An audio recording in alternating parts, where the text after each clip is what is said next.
Shalom, puji nama Tuhan. Kembali kita berjumpa dalam ibadah Cool Online bersama dengan GBI Rayon 17. Saya percaya setiap kita malam hari ini siap menerima berkat yang luar biasa yang daripada Tuhan. Berapa banyak yang siap menerima berkat, boleh lambaikan tangannya. Wow, mari sama-sama saya undang kita semua bangkit berdiri. Kita mau tinggikan Tuhan.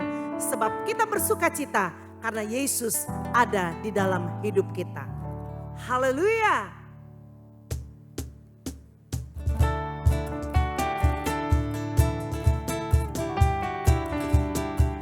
Biar sukacitamu penuh atas setiap kami malam ini Tuhan.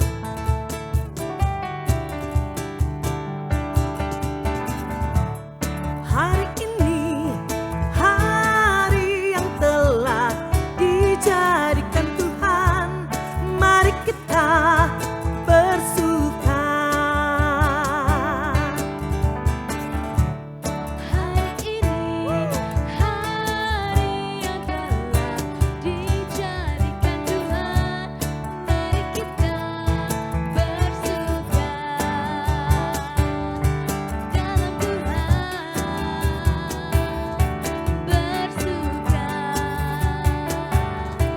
dalam Tuhan.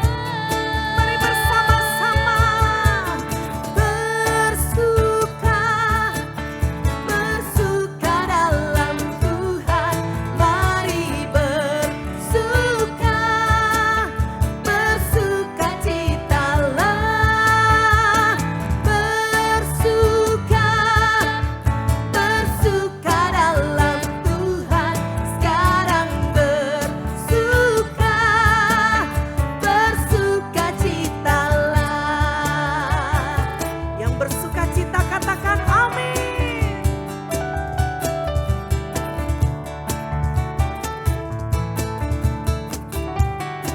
Mari bersama-sama umat Tuhan.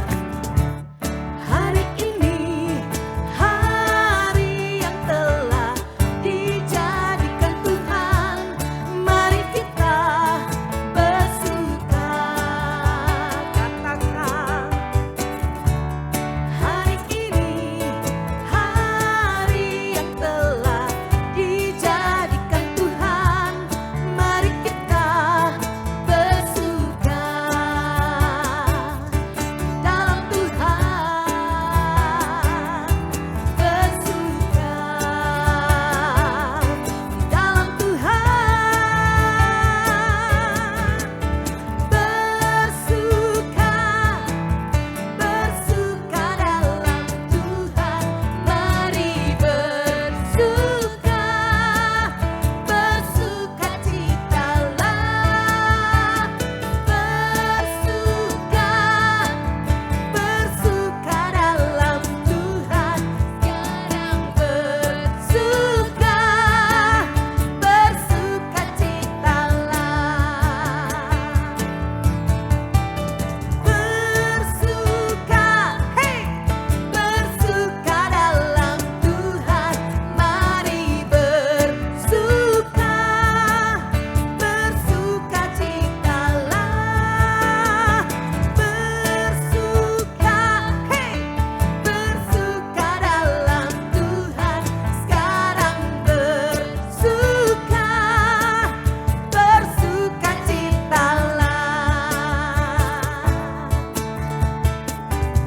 Kami mau terus bersuka cita di dalam Engkau Tuhan. Sebab sukacita yang memberikan kekuatan bagi setiap kami. Bersuka, bersuka dalam Tuhan. Mari bersuka, bersuka citalah. Bersuka, bersuka dalam Tuhan. Sekarang bersuka, bersuka citalah. Sekarang bersuka,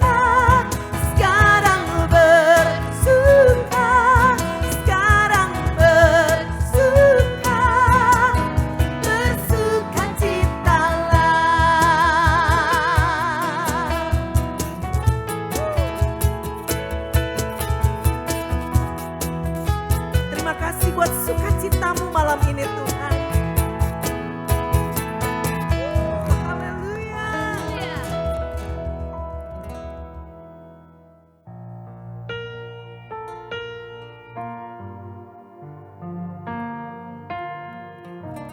Terima kasih buat kasih setia-Mu dalam hidup kami Tuhan.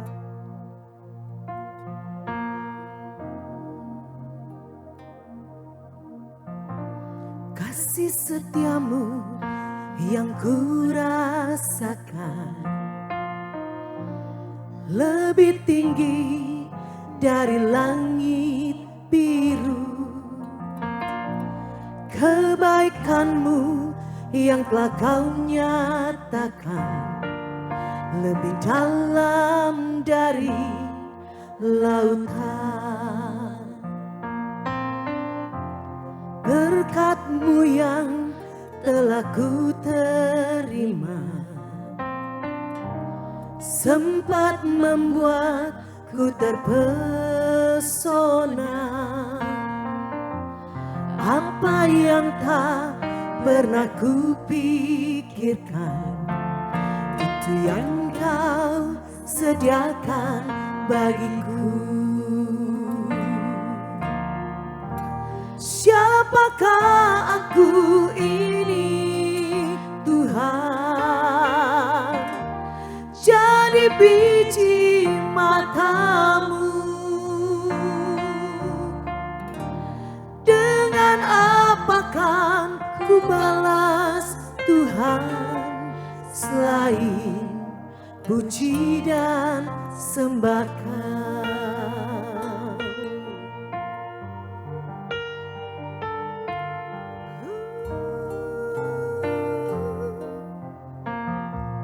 Berkat-Mu yang telah ku terima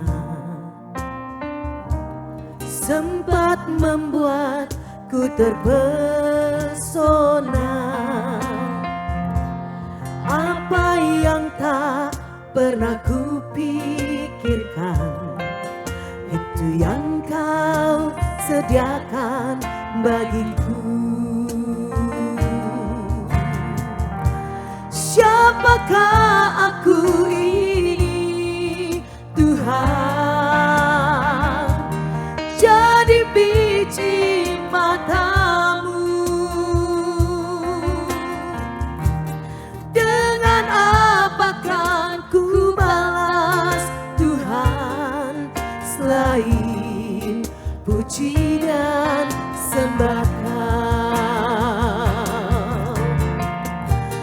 Siapakah aku ini Tuhan?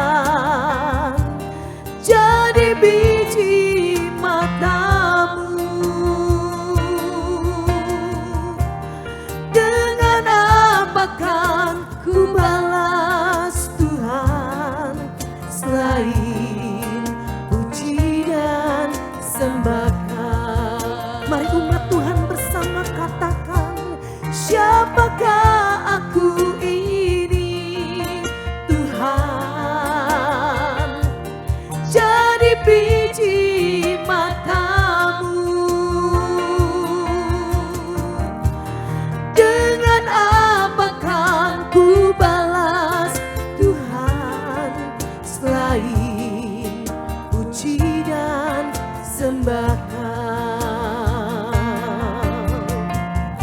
Mari umat Tuhan malam hari ini renungkan betapa baiknya Tuhan dalam hidup kita. Ada begitu banyak penyertaan, ada begitu banyak pertolongan Tuhan. Bahkan Dia begitu mengasihi hidup saya dan hidup saudara. Dia jadikan setiap kita biji matanya. Oleh sebab itu malam hari ini mari bawa pujian-Mu kepada Tuhan. Berikan penyembahan-Mu kepada Tuhan. Naikkan ucapan syukur-Mu kepada Tuhan.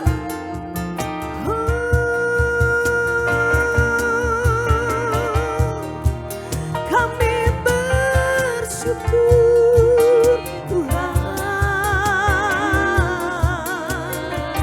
Kami bersyukur.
Kau.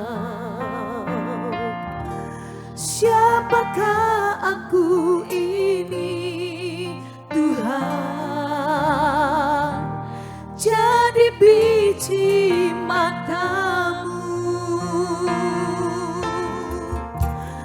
Dengan apa kan ku balas, Tuhan, selain puji dan sembah Kau.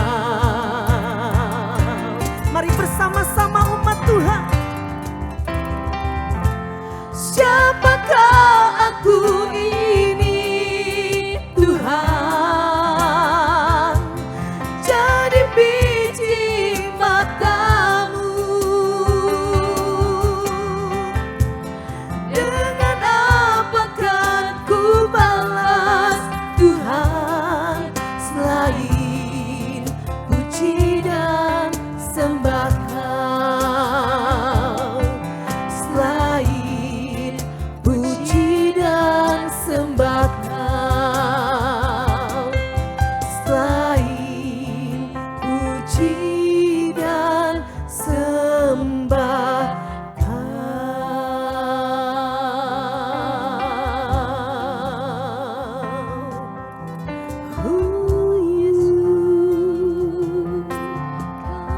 Terima kasih buat kasih-Mu Tuhan.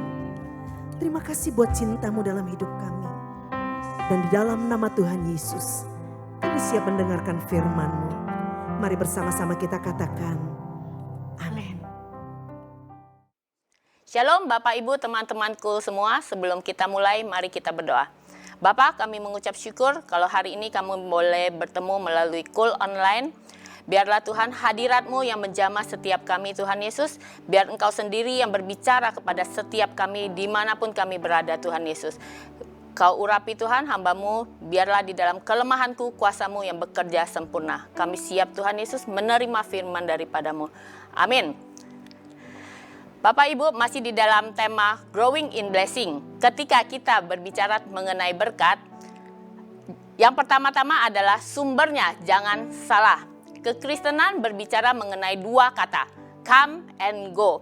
Tuhan Yesus berkata, marilah datang kepadaku yang letih lesu, berbeban berat, aku akan memberikan kelegaan kepadamu.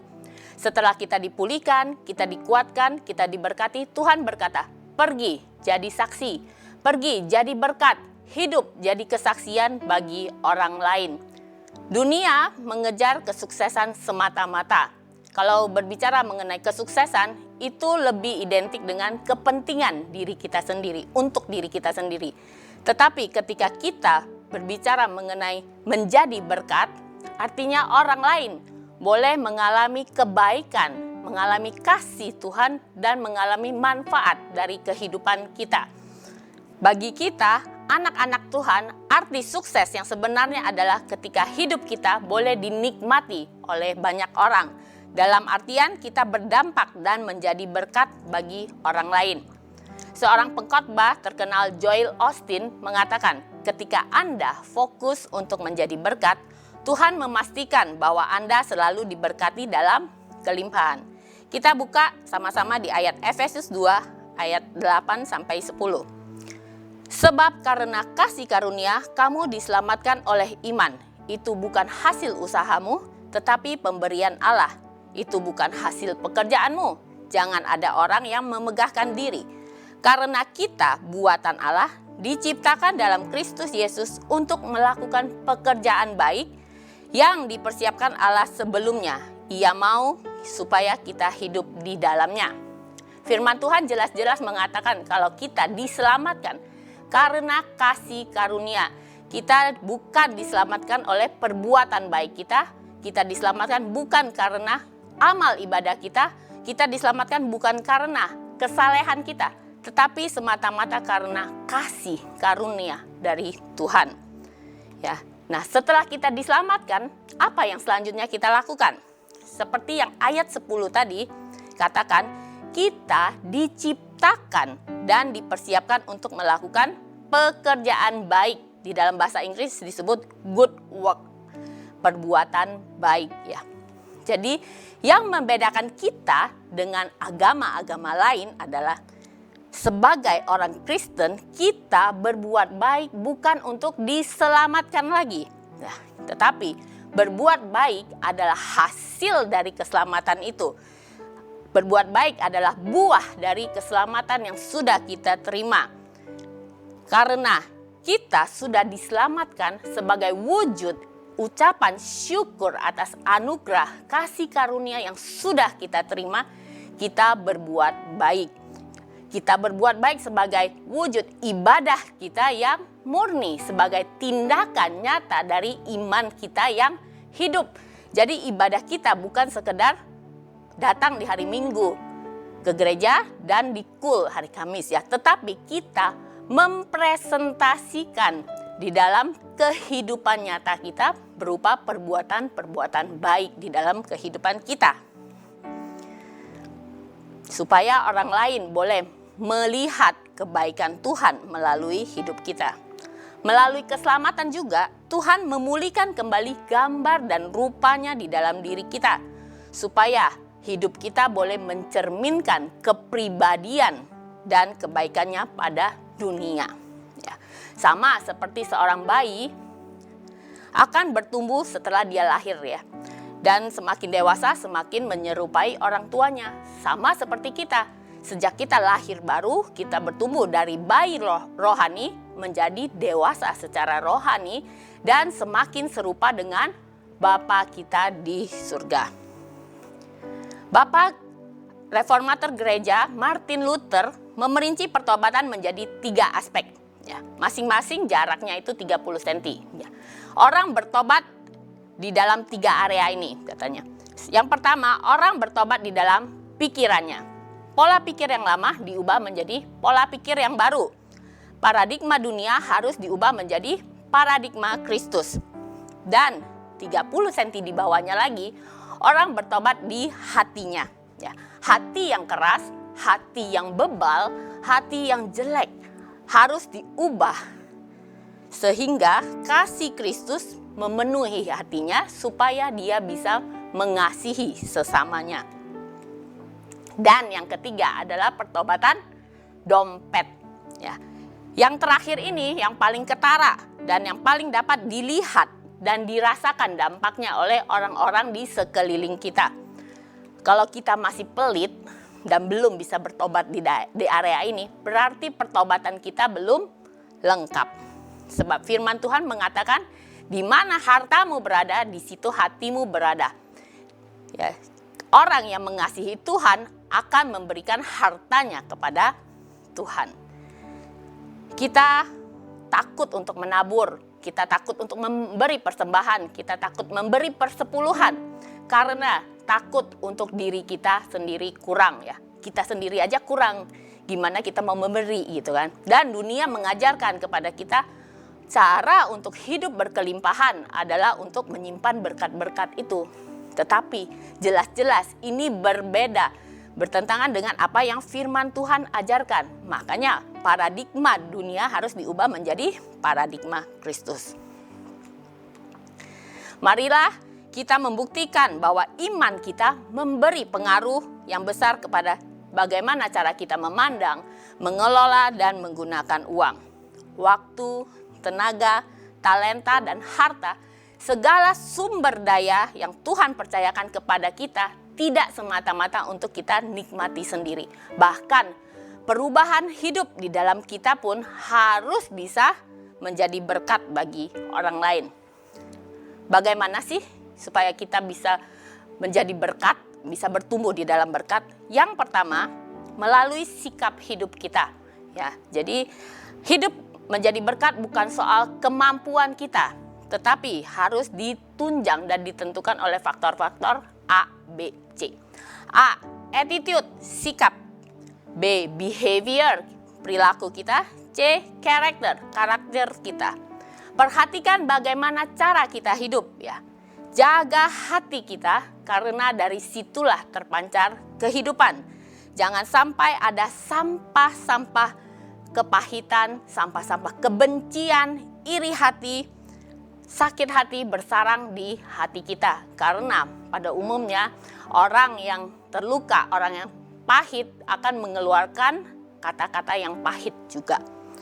Kita perlu menjaga mulut kita, ya. Mulut atau lidah seharusnya digunakan untuk memuji, memuliakan Tuhan, memberkati, membangun, menguatkan, memberikan semangat.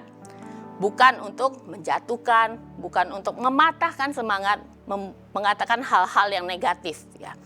Seringkali mulut atau lidah kita menjadi awal mula dari sebuah perpecahan, dari sebuah konflik. Maka dari itu sangat penting untuk kita bisa menjaga perkataan kita. Dan kita perlu belajar untuk tetap rendah hati, jangan sombong, ya. Jangan sampai hidup kita menjadi batu sandungan bagi orang lain. Kita harus menghidupi kebenaran firman Tuhan. Kita harus hidup di dalam firman Tuhan, ya. Hidup di dalam kejujuran dan keadilan. Jangan gara-gara demi mengejar harta, demi mengejar berkat, kita menghalalkan segala cara. Kita menipu, ya. Jangan karena kondisi ekonomi kita kepepet, kita mencuri, kita korupsi, kita mengambil apa yang bukan menjadi hak kita. Kita tidak menjaga kepercayaan orang kepada kita. Kita mencoreng namanya Tuhan, ya. Firman Tuhan di Galatia 6 ayat 7 jelas-jelas berkata, jangan sesat, Allah tidak membiarkan dirinya dipermainkan. Karena apa yang ditabur orang, itu juga yang akan dituainya. Tuhan yang menciptakan alam semesta, Tuhan juga yang membuat hukumnya, ya. Hukum tabur dan tuai. Misalnya, ketika kita menanam biji jagung, ya, setelah kita menanam, kita tidak bisa berdoa, menumpangin tangan, berpuasa, kita bilang, Tuhan yang aku tanam adalah biji jagung, tetapi berikanlah mukjizat-Mu Tuhan, supaya ubah biji jagung ini waktu tumbuh menjadi buah mangga. Gak bisa ya Tuhan. Karena apa? Jangan sesat, Allah tidak bisa dipermainkan. Apabila kita menabur yang tidak baik, maka kita juga akan menuai hal-hal yang tidak baik. Kita sering mendengar di berita, ya, kalau orang si A, si B ditangkap oleh KPK karena korupsi. Ini bukan karena semata-mata mereka sial lalu ditangkap, tetapi karena mereka sudah menabur yang tidak baik. Makanya mereka menuai hal yang tidak baik, dihukum, dipenjara. Untuk itu marilah kita menabur hal-hal yang baik melalui sikap hidup kita. Jadi teladan dalam hidup kita sehari-hari dengan menghidupi firman Tuhan. Yang kedua, kita bisa menjadi berkat melalui pemberian kita, melalui persembahan kita. Kita sama-sama baca di 2 Korintus 9 ayat 10. Ia yang menyediakan benih bagi penabur dan roti untuk dimakan. Ia juga yang akan menyediakan benih bagi kamu dan melipat gandakannya dan menumbuhkan buah-buah kebenaranmu. Firman Tuhan ini mengajarkan kepada kita bahwa keseluruhan berkat yang kita terima mengandung dua tujuan di dalam penggunaannya. Yang pertama adalah sebagai roti. Roti adalah bagian dari berkat Tuhan untuk memenuhi kebutuhan hidup kita sehari-hari. Yang kedua adalah benih. Benih adalah bagian dan berkat Tuhan untuk ditaburkan kembali supaya bisa tumbuh dan menghasilkan tuaian yang lebih banyak lagi di waktu yang mendatang. Perumpamaan roti dan benih ini bisa saya ilustrasikan lewat seorang petani yang sedang bercocok tanam, ya. Dari semua hasil petani itu, dia bisa dijadikan sebagai roti, ya. Dia bisa dibuat menjadi roti untuk dimakan, untuk mencukupi kebutuhannya sehari-hari. Tetapi tidak boleh semuanya dijadikan roti, karena tahun depan dia tidak akan menuai lagi, ya. Jadi sebagian harus dijadikan benih supaya bisa menuai tahun depan dan tahun-tahun yang akan datang. Harus ada yang disisihkan untuk ditabur kembali, ya. Seorang petani tidak mungkin bisa menuai kalau dia tidak menabur benih. Bisa-bisa dia ambil punya tetangganya, ya. Nah, Tuhan mau kita mengerti kalau Tuhan bisa memberkati kita. Tuhan pasti memberkati kita, ya. Ada waktunya bagi kita untuk menuai. Tetapi sebelumnya kita juga harus menabur. Tuhan itu adil, ya. Berapapun yang kita tabur pasti Tuhan kembalikan. Berapa kali kita sekop keluar, Tuhan pasti akan sekop kembali ke kita. 1 kali, 2 kali, Tuhan akan mengembalikan sesuai dengan yang kita sekop keluar. Yang membedakan adalah sekop Tuhan ukurannya lebih besar dari kita. Makanya ketika Tuhan menyekop kembali, kita menuai berlipat kali ganda. Ya. Jadi pemberian juga bukan tentang besar kecilnya nilai tersebut, tetapi dengan kerelaan hati dan sukacita itulah yang mendatangkan berkat. Ingat di dalam firman Tuhan yang berbicara tentang orang kaya memberikan jumlah yang besar, tetapi janda miskin memberikan 2 keping receh. Ya. Tetapi Yesus bilang persembahan janda itulah sebagai persembahan yang paling berarti karena ia memberikan dari kekurangannya. Kita perlu belajar memberi dari kekurangan. Jangan tunggu diberkati berlimpah-limpah dulu kita baru memberi. Jangan tunggu kaya dulu baru kita memberi ya. Itu melanggar prinsipnya Tuhan. Justru ketika kita masih kurang, kita harus menabur supaya ada tuaian. Dan di dalam kitab Yohanes juga bercerita tentang Maria yang memecahkan 1 buli-buli berisi minyak narwastu yang mahal untuk membasuh kaki Yesus di hari kematiannya. Dan itu sangat menyenangkan hati Tuhan. Kadang-kadang kita ini memberi diri kita yang mewah, yang terbaik. Ya, kalau kita memberi ke orang, tergantung siapa yang kita beri. Oh, saya lebih mengasihi dia, saya lebih dekat, saya kasih lebih besar. Oh, sama dia saya kasih seadanya saja. Tetapi untuk Tuhan, kita beri yang sisa. Aduh Tuhan, bulan ini nggak sisa perpuluhannya, tunda aja ya bulan depan. Nah, nggak bisa ya Bapak Ibu ya. Kita harus memberi yang terbaik buat Tuhan, bukan sisaan. Di Mazmur 126 ayat 5-6 mengatakan, orang-orang yang menabur dengan mencucurkan air mata akan menuai dengan sorak-sorai. Orang yang berjalan maju dengan menangis sambil menabur benih pasti pulang dengan bersorak-sorai sambil membawa berkas-berkasnya. Apakah kita mau mengalami panen yang berlimpah-limpah? Apakah kita mau membawa pulang berkas-berkas dengan sorak-sorai? Kalau mau, tidak ada cara lain. Kita harus menabur, kita harus memberi. Ya. Sebab kalau kita tidak menabur, kita tidak akan menuai karena benihnya tidak ada. Apa yang mau dituai? Kalau kita mau menjadi berkat, kita juga harus pandai dalam mengelola keuangan kita. Ya. Berkata cukup kepada diri kita sendiri, mensyukuri apa yang sudah Tuhan berikan kepada kita, membuat kita bisa memberi. Mau seberapa pun harta kita, seberapa banyak pun uang kita, kalau kita tidak pernah merasa cukup dan tidak bisa mensyukuri dan tidak bisa mengelolanya, pada akhirnya akan cepat habis juga. Ya. Jadi berkat Tuhan yang berkelimpahan dimulai dengan menabur dari kekurangan kita dengan sukarela, memberikan yang terbaik, tulus dan dengan sukacita. Tidak ada motivasi yang lain ya. Semua yang kita beri adalah benih, suatu hari pasti akan tumbuh. Yang ketiga, kita bisa menjadi berkat melalui pelayanan kita. Pelayanan kita dimulai dari lutut kita. Ya, kita perlu merendahkan diri kita di hadapan Tuhan. Kita perlu kerendahan hati untuk bisa melayani sesama kita. Karena pada umumnya manusia lebih suka dilayani daripada melayani. Ya, ketika kita melayani, jangan setengah-setengah, beri yang terbaik.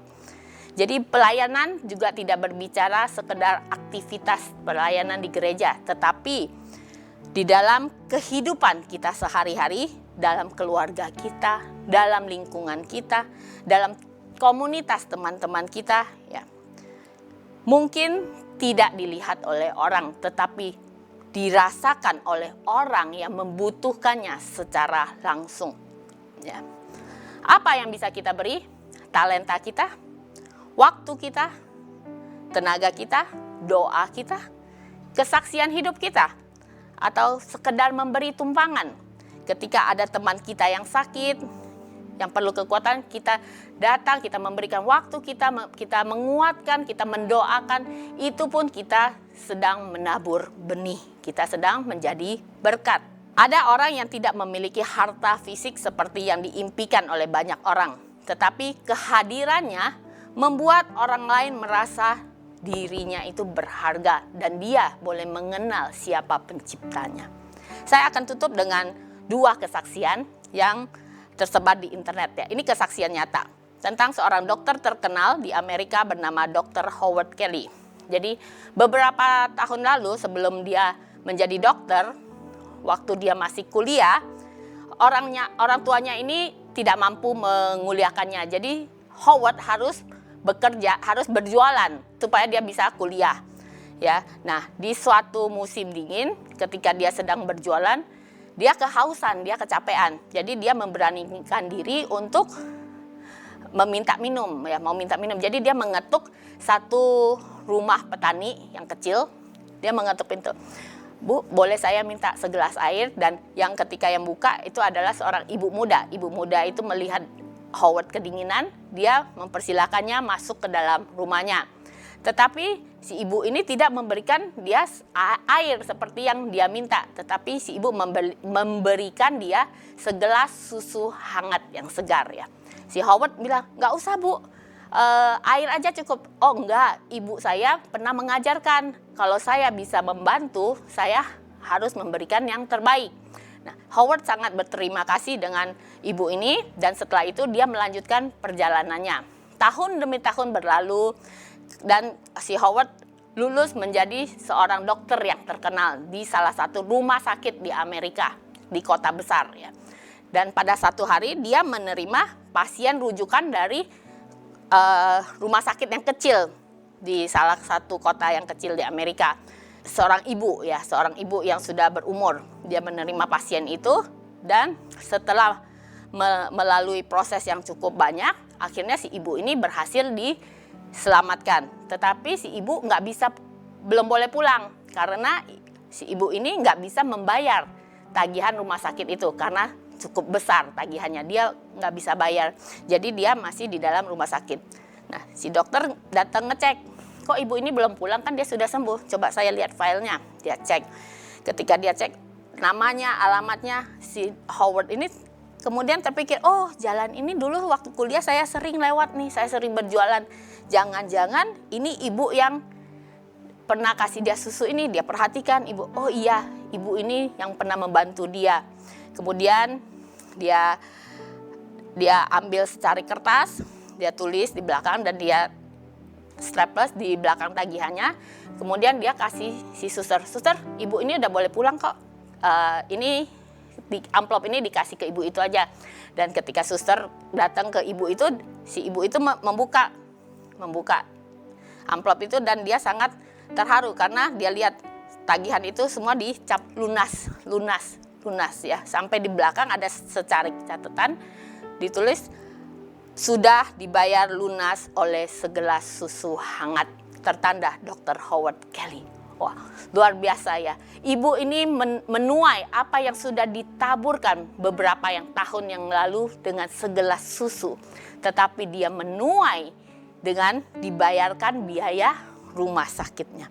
Jadi kesaksian ini mengajarkan kepada kita bahwa apabila kita tulus membantu orang, kebaikan itu akan kembali kepada kita. Apapun benih yang kita tabur, buah dari benih itu akan kita nikmati pada waktunya. Jangan pernah berhenti menabur kebaikan. Janganlah kita jemu-jemu berbuat baik, karena apabila sudah datang waktunya, kita akan menuai. Jika kita tidak menjadi lemah, walaupun kita tidak sempat untuk menuai, anak cucu kita yang akan menuai. Saya ada satu kesaksian lagi, kesaksian nyata juga. Ya, ini kejadiannya di tahun 1800 Masehi, di akhir 1800, tahun 1800 sebelum masuk ke tahun 1900. Kejadiannya di Inggris ya. Jadi ada anak kecil yang berteriak minta tolong. Dan di daerah itu ada petani yang lewat. Dia mendengar suara itu. Kemudian dia datang, dia melihat ada anak kecil yang sedang jatuh di dalam lumpur, ya. Dan lumpur itu sedang menghisap dia. Jadi itu ada lumpur penghisap, ya. Jadi anak ini hampir tenggelam, dihisap oleh lumpur. Si petani ini cepat-cepat datang untuk menolong si anak kecil ini, dan dia berhasil untuk menolongnya. Besoknya si petani kedatangan tamu orang kaya, ya. Dia datang, dia bilang, saya adalah orang tua dari yang anak yang Bapak tolong kemarin. Saya sangat berterima kasih Pak sudah menolong anak saya. Apa yang bisa saya bantu? Bapak mau traktor atau apa? Saya belikan. Oh tidak usah, kata si petani, ya. Saya hanya menolong saja kok, tidak mau apa-apa. Dan pada saat itu pun anak petani keluar, papa, dia panggil. Oh ini anak kamu ya? Si orang kaya ini bilang, iya. Dia sekolah nggak? Oh dia tidak sekolah karena saya tidak mampu menyekolahkannya. Oke kalau gitu saya akan menyekolahkan anak ini, jangan ditolak lagi. Dan secara singkat akhirnya anak ini disekolahkan, anak petani ini disekolahkan oleh si orang kaya. Dan setelah bertumbuh menjadi dewasa, anak petani ini menjadi seorang penemu yang terkenal, ya. Dia menemukan antibiotik penisilin, ya. Nama anak ini adalah Alexander Fleming. Dan anak orang kaya ini pun yang ditolong oleh petani juga menjadi orang yang terkenal, orang yang punya pengaruh, ya. Tetapi pada satu hari dikatakan dia sakit, hampir meninggal. Tetapi dia berhasil disembuhkan oleh obat penisilin yang ditemukan oleh Alexander Fleming ini. Nama anak orang kaya ini adalah Winston Churchill, ya, Perdana Menteri Inggris. Kita bisa melihat dua orang tua yang menabur kebaikan, anak-anaknya menuai secara luar biasa. Tidak ada yang hilang dari berkat Tuhan. Selama masih ada kesempatan, marilah kita berbuat baik kepada semua orang. Ini bukan pilihan, ini adalah perintah Tuhan. 3 Yohanes 1 ayat 11b berkata, barang siapa berbuat baik, ia berasal dari Allah. Tetapi barang siapa berbuat jahat, ia tidak pernah melihat Allah.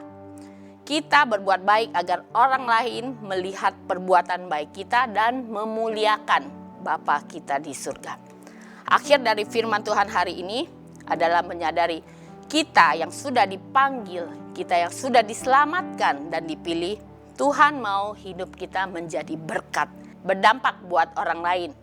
Biarlah melalui sikap hidup kita, melalui pemberian kita, dan melalui pelayanan kita, kita boleh menjadi berkat dan memuliakan Bapa kita. Sehingga nama Tuhan semakin ditinggikan.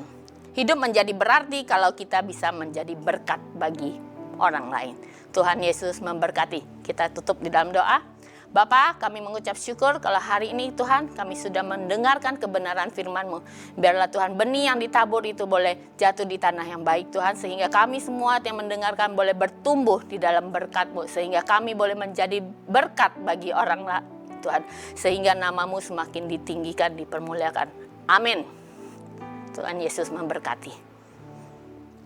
Saudara, mari kita persiapkan persembahan kita. Kita mau membawa persembahan kita kepada Tuhan. Kita bisa membawa persembahan kita dengan cara elektronik, men-scan QR code atau melakukan transfer melalui mobile banking. Atau saudara bisa membawa persembahan saudara dengan memasukkannya ke dalam amplop, lalu membawanya ke gereja, memasukkan ke dalam kotak persembahan yang ada di gereja. Kalau sudah siap, saya undang kita semua untuk bangkit berdiri. Dan kita angkat persembahan kita dan kita berdoa. Bapa di surga, kami mau membawa persembahan kami kepada Tuhan. Dan biarlah kiranya Tuhan Engkau memberkati persembahan kami ini untuk pekerjaan kerajaan Allah. Hamba-Mu berdoa, biarlah kiranya Engkau memberkati setiap tangan-tangan yang memberi. Seberapapun yang mereka tabur, Kau lipat kali gandakan itu. Berkati umat-Mu dengan berkat yang baru, mujizat yang baru. Di dalam nama Tuhan Yesus, kami mengucap syukur dan berdoa. Amin. Saudara, setelah kita memberikan persembahan, mari bersama-sama kita mengangkat tangan kita dan membuka hati kita, dan kita akan tutup dengan doa berkat. Terimalah berkat yang berlimpah-limpah dari Allah Bapa di sorga, kasih karunia di dalam anaknya yang tunggal Tuhan Yesus Kristus, serta persekutuan manis di dalam Roh Kudus, menyertai kita semua mulai hari ini, bahkan sampai selama-lamanya. Di dalam nama Yesus, bersama-sama kita katakan, Amin. Tuhan Yesus memberkati kita semua.